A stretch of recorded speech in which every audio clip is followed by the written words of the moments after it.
सुन ले ओ माहिया, सुन ले ओ माहिया, दिल की धड़कन है क्या, सुन ले ओ माहिया की धड़कन है क्या, सुन ले ओ माहिया। सो आज मैं एक न्यू स्टोरी स्टार्ट करने वाली हूँ जिसके बारे में मैंने अपने चैनल पर कल बताया था।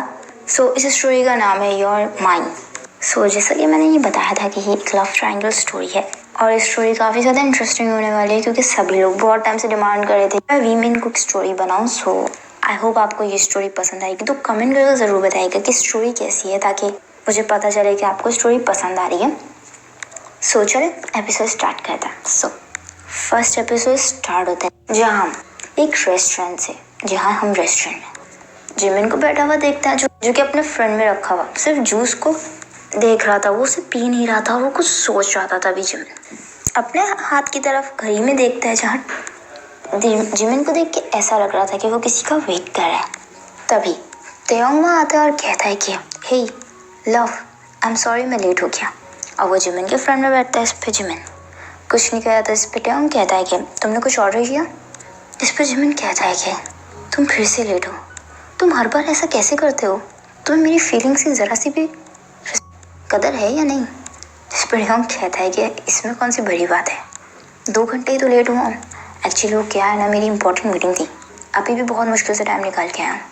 इस पर जिमिन कहता है कि यू नो व्हाट तेयोंग, तुम डिसाइड कर लो कि तुम्हारे लिए मैं इम्पोर्टेंट हूँ या तुम्हारा बिजनेस। हाँ मैं मानता हूँ कि तुम सियोल के सबसे रिचेस्ट सीईओज में से आते हो, बट इसका ये मतलब नहीं कि तुम हमेशा मुझे इस तरह वेट करवाओ। हमें 2 साल हो गए रिलेशनशिप में आए, बट इस 2 सालों में मैं हमेशा तुम्हारा वेट ही करता आया हूँ। कभी तुमने मुझसे अपनी फीलिंग्स तक कन्फेस नहीं की। याद करो लास्ट टाइम हम कब डेट पर गए थे, या लास्ट टाइम तुमने मुझसे कब 2 मिनट सुकून से बैठ के बात की होगी। इस पर हम कहता है कि तुम कहना क्या चाह रहे हो, अचानक इतना गुस्सा। रिलैक्स, अब तो मैं आ गया हूँ ना, क्या हुआ है, तुम इतना गुस्सा क्यों कर रहे हो। इस पर जिमिन कहता है कि तेयोंग। तभी तेयोंग का फ़ोन रिंग करता है जहाँ तेयोंग जिमिन से कहता है कि 1 सेकेंड, और वो फ़ोन पिक कर उठकर टेबल से चला जाता है जहाँ जिमिन इरिटेटिंगली तेयोंग को घूर रहा था। वेल आफ्टर 20 मिनट्स तेयोंग टेबल पर वापस आता है। इस पर तेयोंग बैठता है और कहता है कि I am sorry, important call थी इसलिए अटेंड करनी पड़ी। हाँ तो तुम क्या कह रहे थे। इस पर जिमिन कहता है कि यू नो व्हाट तेयोंग, मैं थक चुका हूँ। 2 साल से तुम्हें चांस दे रहा था कि शायद तुम सुधर जाओ, बट हम लोग एक टॉक्सिक रिलेशनशिप में थे। तुम्हारे पास मेरे लिए टाइम तक नहीं है। कभी कभी तुम इतना ओवर रिएक्ट करते हो। मुझे तुम्हारी सच कहूँ तो मुझे इन 2 सालों में तुम्हारी समझ में ही नहीं आई है। इस पर हम कहता है कि बट जिमिन मैंने तुम्हें हर फैसिलिटी तो दी है, तुम जब चाहते हो जहाँ चाहते हो अपनी मर्जी से चाहते हो, जो चीज़ लेना चाहते हो वो लेते हो, तो फिर प्रॉब्लम क्या है।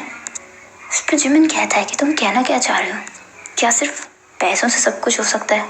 तेयोंग मुझे तुम्हारे पैसे नहीं तुम्हारा टाइम चाहिए, और ये बात तुम अच्छे से जानते हो कि मैं उस टाइप का लड़का नहीं हूँ जो कि किसी को पैसों के लिए डेट करे।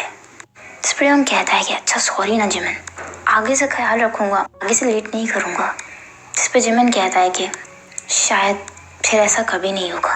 कहता है कि हाँ मैं प्रॉमिस करता हूँ कि फिर ऐसा कभी नहीं होगा। इस पर जिमिन कहता है कि बात वो नहीं है एक्चुअली। तभी जिमिन अपने बैग से कार्ड निकालता है, वो टेबल की तरफ रोल करता है। इस पर तेयोंग उस कार्ड को देखता है, वो जिमिन की तरफ देखता है और कहता है कि ये क्या है। जिस पर जिमिन कहता है कि मेरे डैड ने मेरी शादी फिक्स कर दी है।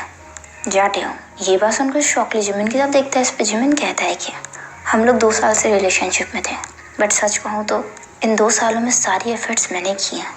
मुझे नहीं लगता कि तुम मुझे पसंद करते हो। मेरे डैड की कंपनी काफ़ी ज़्यादा लॉस में चल रही है, और अगर मैंने इस लड़के से शादी कर ली तो मेरी फैमिली की कंडीशन सुधर सकती है, इसलिए शादी करना मेरे लिए ज़रूरी है। इस पर तेयोंग जिमिन को घूरता है और कहता है कि 1 मिनट, तो क्या तुम यहाँ ब्रेकअप करने आए थे। सच में तुमने अपने डैड से ज़रा सा भी आर्ग्यू नहीं किया, इतनी आसानी से इस लड़के से शादी करने के लिए तैयार हो गए। लेट मी गेस, क्या ये मुझसे ज़्यादा रिच है।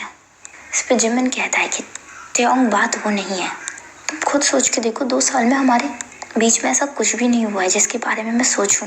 कभी भी हम लोगों ने 5 मिनट सही से बैठ के बात तक नहीं की होगी। इन 2 सालों में हमारे बीच में कितनी बार लड़ाइयाँ हुई हैं। मुझे नहीं लगता कि शादी के बाद हमारा रिलेशनशिप चल पाएगा, इसलिए बेटर यही है कि हम इसे अभी ही ख़त्म कर दें। इस पर हम कहता है कि 1 मिनट, तुम सीधा सीधा क्यों नहीं कहते कि उसके पास मुझसे ज़्यादा पैसा है और वो तुम्हारी फैमिली के सारे एक्सपेंसिव उठाने को रेडी है, इसलिए तुम उससे शादी कर रहे हो। वरना तुम इतने इनोसेंट तो नहीं हो कि किसी भी ऐसे लड़के से शादी कर लो जो कि वेल सेटल्ड ना हो। इस पर जीवन कहता है कि ट्योंग तुम मुझ पर इल्ज़ाम लगा रहे हो। इस पर ट्योंग कहता है कि रियली मैं इल्ज़ाम लगा रहा हूँ, जबकि रिलेशनशिप में रहते हुए तुम किसी और लड़की से शादी करने के लिए ओके कर दिया। इसके बाद भी मैं तुम पर इल्ज़ाम लगा रहा हूँ। इस पर जिमिन कहता है कि ट्योंग मैं अपनी डैड के प्रेशर में हूँ। ट्योंग कहता है कि प्रेशर या पैसों की पावर। फिर जिमिन कहता है कि ट्योंग तुम ज़्यादा बोल रहे हो। इस पर ट्योंग कहता है कि मैं ज़्यादा कहाँ बोल रहा हूँ, अभी तुमने कहा कि तुम्हें पैसा नहीं टाइम चाहिए, तो फिर ये क्या है? अगर तुम्हें टाइम चाहिए तो तुम किसी नॉर्मल पर्सन से भी तो शादी कर सकते हो।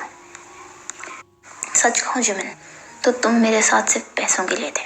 अगर मैं इतना ही बुरा पर्सन था या मैं तुम्हें टाइम नहीं देता था तो ये सब तुम्हें 2 साल बाद रियलाइज़ हुआ। जिस पर जिमिन ट्योंग की तरफ देखते हुए कहता है कि सही कहा, अब मुझे लग रहा है कि मैंने जो भी डिसीजन लिया है वो सही कर लिया है। इन 2 सालों तक मैं तुम्हारे साथ सिर्फ इसीलिए था क्योंकि मैं तुमसे प्यार करता हूँ और मैं तुम्हें चांस देना चाहता था, बट अब नहीं। इन 2 साल में मेरी फीलिंग्स कितनी बार हर्ट हुई हैं ट्योंग। इन 2 सालों में तुम्हें याद है कि तुमने एक बार भी मुझसे प्यार से बात की हो? जब भी मेरी बर्थडे आती थी तुम तब भी नहीं आते थे, बस एक मोस्ट एक्सपेंसिव गिफ्ट भिजवा दिया करते थे। तुम्हें क्या लगता है कि मैं कोई गिफ्ट का भूखा हूँ? जाते हो, कुछ नहीं कहता। तभी जिमिन सीट से खड़ा होता है और कहता है कि मुझे जो कहना था मैंने कह दिया। हमारी तरफ से तो ये सब कुछ पहले ही ख़त्म हो गया था, बट अब मेरी तरफ से भी ये सब ख़त्म हो गया, तो प्लीज़ आइंदा मुझे कॉल मत करना। जा जिमिन, जान लगता ट्योंग जिमिन का हाथ पकड़ता है। इस पर जिमिन कहता है कि क्या कर रहे हो तुम? तो इस पर ट्योंग कहता है कि क्या हुआ, तुम इतनी आसानी से चले जाओगे? एटलीस्ट ये तो बताओ कि तुम्हारे होने वाले हस्बैंड को इस बारे में पता है कि तुम 2 साल से मुझे डेट कर रहे हो? जिस पर जिमिन कहता है कि तुम कहना क्या चाहते हो, साफ साफ बोलो। जिस पर ट्योंग कहता है कि मैं इतनी आसानी से तुम्हारा पीछा नहीं छोड़ने वाला। तुम्हारे लिए सब आसान होगा, बट मैं पहले भी कह चुका हूँ कि मैं तुम्हारे लिए पागल हूँ। मुझे इस दुनिया में सिर्फ 2 ही चीज़ों से प्यार है, एक पैसा और दूसरा तुम। याद रखना, तुम्हारी भले ही शादी हो जाए बट मैं तुम्हें कभी नहीं छोड़ूंगा, और ये तुम्हारी भूल है कि मैं तुम्हारी शादी होने दूंगा। कैसा लगेगा अगर तुम्हारा हस्बैंड शादी से पहले कि अगर उसका एक एक्सीडेंट हो जाए तो? जहाँ जिमिन को ये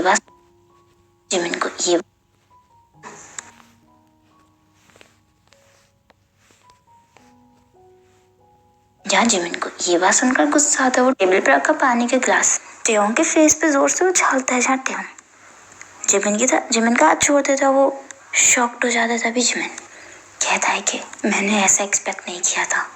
यू नो व्हाट, मुझे इस वक्त खुद के लिए बुरा लग रहा है कि मैंने 2 साल एक ऐसे इंसान पे वेस्ट कर दिए जो कि ये सोच रखता है।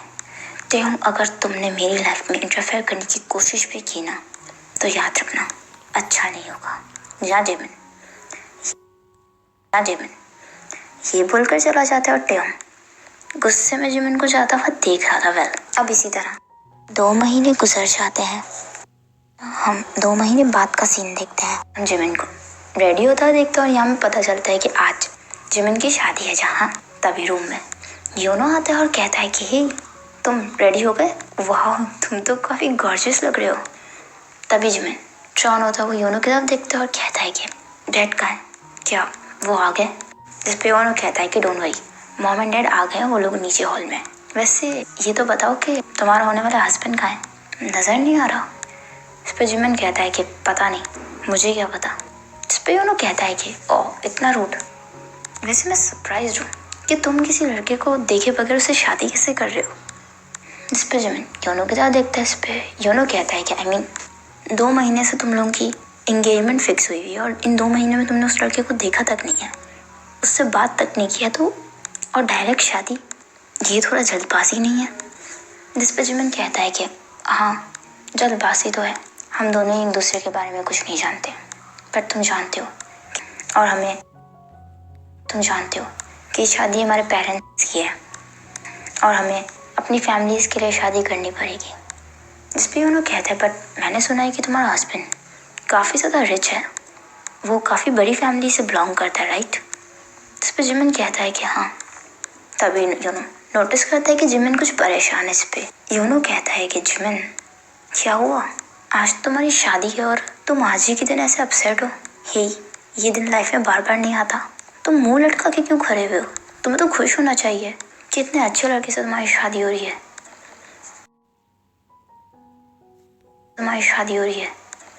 जिस पर जिमिन कहता है कि बात वो नहीं है, तुम जानते हो यूनो कि टेयोंग किस टाइप का पर्सन है और तुम मेरे और टेयोंग के बारे में भी सब जानते हो।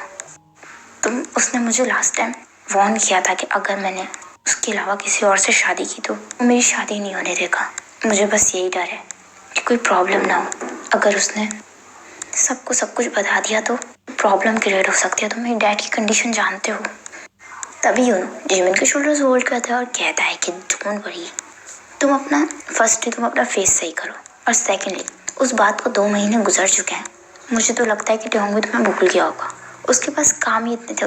2 महीने वो एक बार तो तुम्हें कॉल करता या तुमसे कांटेक्ट करने की कोशिश करता। उसने ऐसे ही कह दिया होगा। इस पर जिमिन कहता है, नहीं, मैं जानता हूँ टेयोंग को। वो छोटी छोटी बातों पे बहुत गुस्सा करता था और उस दिन उसने मुझे वार्न किया था। इतना ही नहीं, मैंने उसके मुंह पे पानी तक फेंका था और उसके बाद भी वो चुप है। ये थोड़ा सरप्राइजिंग है। जिस पे यूनो जिमिन की तरफ देखता है और कहता है कि जिमिन, अभी तुम्हारी जस्ट शादी होने वाली है ना, इसीलिए तुम्हारे माइंड में ऐसे थॉट्स आ रहे हैं। तुम थोड़े थक गए हो, इसीलिए ये सब बेतु की बातें सोच रहे हो। ये सब सोचना छोड़ो। टेयोंग तुम्हारा पास्ट था और अब तुम्हारा ब्राइट फ्यूचर तुम्हारा वेट कर रहा है। तो अब अपने फेस पे प्रिटी सी स्माइल लाओ और नीचे चलो। सब वेडिंग हॉल में तुम्हारा वेट कर रहे हैं। और वैसे भी ज़्यादा देर अपने ग्रूम को वेट करवाना अच्छा नहीं होता। जहाँ जिमिन स्माइल करता है और यूनो जिमिन को अपने साथ नीचे लेकर चला जाता है। वहीं यूनो जिमिन को वेडिंग हॉल में लेके आता है, जहाँ वो अपने पेरेंट्स से मिलता है। जहाँ उसके पेरेंट्स जिमिन को ब्राइडल ड्रेस में देख के काफ़ी खुश होते हैं। जहाँ जिमिन के फादर रोने लगते हैं। इस पर जिमिन कहता है कि डैड, आप रो क्यों रहे हैं? क्या मैंने फिर से कोई गलती कर दी? तो इस पर उसके डैड स्माइल करते हैं और कहते हैं कि नहीं, मैंने इस दिन का कब से इंतज़ार किया है Jimin. Thank you so much और आई एम सॉरी कि मैंने अपने लिए तुम्हारी शादी एक ऐसे लड़के से फिक्स करवा दी जिसे तुमने देखा तक नहीं है। बट आई प्रॉमिस वो लड़का तुम्हें खुश रखेगा। तो भी मैं उस लड़के से ही तुम्हारी शादी करवाता और मैं अपने डिसीजन पर काफ़ी ज़्यादा प्राउड फील कर रहा हूँ। जहाँ जिमिन स्माइल करता है और कहता है कि डैड डोंट वरी, मैं जानता हूँ कि आपने जो कुछ भी किया है वो मेरे लिए किया है। जहाँ जिमिन अपने डैड को हग करता है और उसके डैड भी जिमिन को हग बैक करता है। तभी सभी लोग डोर की तरफ देखने लगते हैं क्योंकि वहाँ से जंगकुक अपने फादर के साथ एंट्री करता है। जहाँ जिमिन फर्स्ट टाइम जंगकुक को देखता है क्योंकि जिमिन को इससे पहले नहीं पता था कि उसकी शादी जियान जंगकुक से हो रही है। जहाँ जिमिन जंगकुक की तरफ स्टिल देख रहा था। जंगकुक काफ़ी ज़्यादा हैंडसम था। जहाँ जंगकुक स्टेज पे आता है तभी जिमिन जंगकुक की तरफ ही देख रहा था। तभी जंगकुक एक जेंटली स्माइल करता है और कहता है कि आई एम सॉरी, मैं थोड़ा लेट हो गया। पहले मुझे स्टेज पे आना चाहिए था बट मैं रेडी, मुझे स्टेज पे पहले होना चाहिए था और तुम्हें हाथ देकर ऊपर लाना चाहिए था। बट आई एम सॉरी, मैं थोड़ा लेट हो गया। एक्चुअली इसमें मेरी कोई गलती नहीं है, मैं रेडी होने में थोड़ा टाइम लगाता हूँ। I am sorry. इस पर जिमिन स्माइल करता है और कहता है कि इट्स ओके। वेल तभी प्रीस्ट वेडिंग वॉल्स पढ़ना स्टार्ट करते हैं। जहाँ प्रीस्ट 1 by 1 दोनों से ही क्वेश्चन पूछते हैं। जहाँ दोनों ही हाँ कहते हैं और प्रीस्ट उन दोनों को एज हस्बैंड अनाउंस करते हैं। जहाँ दोनों की वेडिंग वॉल्स खत्म होते हैं। जहाँ दोनों की शादी कंप्लीट हो जाती है। जहाँ जंगकुक बहुत ही जेंटली जिमिन को किस करता है और किस करने के बाद जंगकुक जेंटली जिमिन को हग करता है और उसके शोल्डर्स रब करता है। जहाँ सभी लोग न्यूली मैरिड कपल के लिए चीयर अप कर रहे थे और वहीं दूर से कोई इन पर नजर रख रहा था। इसी के साथ ये एपिसोड यहीं एंड होता है। आई होप आपको ये न्यू स्टोरी का एपिसोड 1 पसंद आया होगा। तो प्लीज़ कमेंट करके ज़रूर बताइएगा ये एपिसोड आपको कैसा लगा एंड स्टोरी कैसी चल रही है। एंड अगर स्टोरी पसंद आई तो लाइक ज़रूर कीजिएगा, कमेंट ज़रूर कीजिएगा, मेरे चैनल को सब्सक्राइब कर दीजिएगा, मेरे सेकंड चैनल को भी सब्सक्राइब कर दीजिएगा, मुझे इंस्टाग्राम पे फॉलो कर लीजिएगा। अपना ख्याल रखिएगा and thanks for watching. Bye bye.